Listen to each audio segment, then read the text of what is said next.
में हमारे पास संख्या ज़्यादा आ रही है केसेस की, उन 16 जनपदों में विशेष रूप से विशेष सचिव स्तर का अधिकारी लगाया जाए, उन 16 जनपदों की मॉनिटरिंग की जाए और ऐसे 16 जनपदों पर विशेष रूप से नज़र रखी जाए, जिससे कि इन जनपदों पर यदि फोकस रहेगा तो बाकी पूरे प्रदेश में कोरोना के केसेस की संख्या घटेगी। आपको मालूम है कि उत्तर प्रदेश में मृत्यु दर पर मिलियन पॉपुलेशन सबसे कम है पूरे देश में। उत्तर प्रदेश में जो संक्रमण की दर है पर मिलियन, वो भी पूरे देश में लगभग सबसे कम के रेंज में है। लेकिन फिर भी माननीय मुख्यमंत्री जी ने यह कहा है कि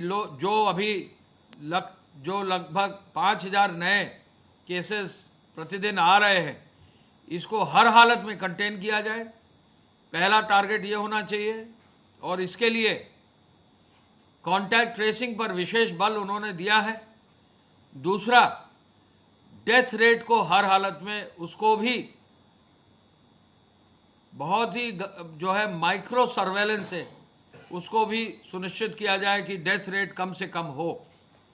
मुख्यमंत्री जी ने चिकित्सा संस्थानों को वर्चुअल आईसीयू से जोड़ने का भी निर्देश दिया है और तकनीक आधारित व्यवस्था और सिस्टम्स अपनाते हुए योग्य और अनुभवी चिकित्सकों के द्वारा गंभीर रोगियों के बेहतर इलाज सुनिश्चित करने का भी निर्देश दिया है। मुख्यमंत्री जी ने वेंटिलेटर्स और HFNC यानी हाई फ्लो नेजल कैनुला को क्रियाशील रखने के निर्देश दिए हैं।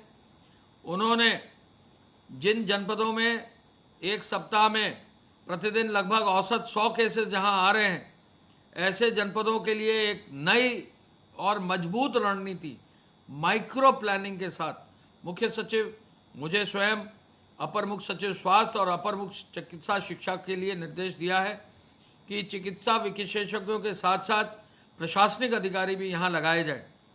इन जनपदों में जो विवरण दिया गया है उसके अनुसार जो हमारे मुख्य जनपद हैं, लखनऊ है, कानपुर है, झांसी है, मुरादाबाद है, सहारनपुर है, नोएडा है, मेरठ है, गाजियाबाद है, वाराणसी है, इस तरह के कुल 16 जनपदों के प्रयागराज को इंक्लूड करते हुए इन पर एक कार्य योजना बनाने का निर्देश दिया है।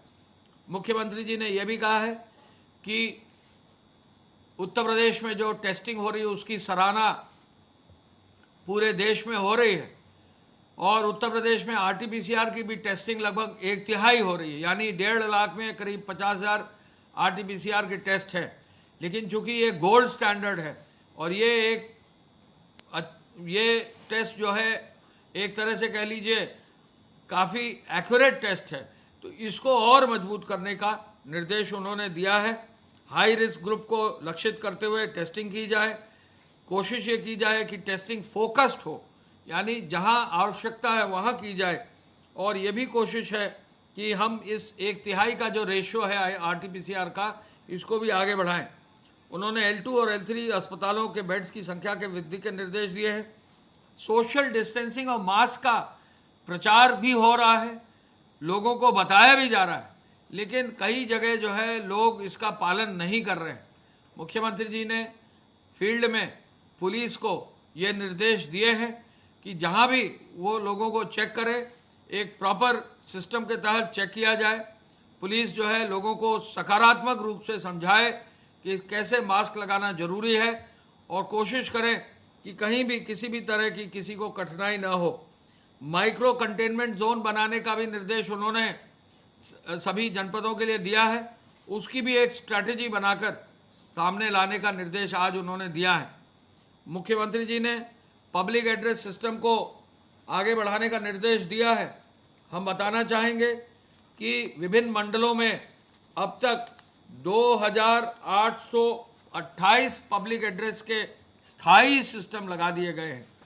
ऐसे मंडल हैं जहां अभी कम है, चित्रकूट में 84, झांसी मंडल में 366, लखनऊ मंडल में 105, अयोध्या में 101, आगरा में 120, अलीगढ़ में 144, बरेली मंडल में 124 पब्लिक एड्रेस सिस्टम लगे हैं, 157 मुरादाबाद में, प्रयागराज मंडल में संख्या अच्छी है 269, वाराणसी मंडल में 127, मिर्ज़ापुर मंडल में 78, सहारनपुर मंडल में 91, कानपुर मंडल में 274, मेरठ मंडल में 277, गोरखपुर मंडल में 140, आजमगढ़ मंडल में 57, देवीपाटन में 110 और बस्ती मंडल में 204, यानी 2828 जो पब्लिक एड्रेस सिस्टम है इनको कम से कम 5000 करने का निर्देश दिया है। हर जिलाधिकारी को ये निर्देश गया है। बहुत ही जल्दी गृह विभाग, पंचायती राज विभाग, नगर विकास विभाग, ट्रांसपोर्ट डिपार्टमेंट यानी परिवहन विभाग और रोडवेज के माध्यम से एक बृहद कार्य योजना बनाकर पूरे प्रदेश में पब्लिक एड्रेस सिस्टम को और मजबूत करने का भी निर्देश दिया है। वेंटिलेटर्स और HFNC को क्रियाशील करते हुए आगे बढ़ाया जाए और साथ ही साथ स्वच्छता और सैनिटाइजेशन को भी निरंतर आगे बढ़ाने का निर्देश मुख्यमंत्री जी ने दिया है।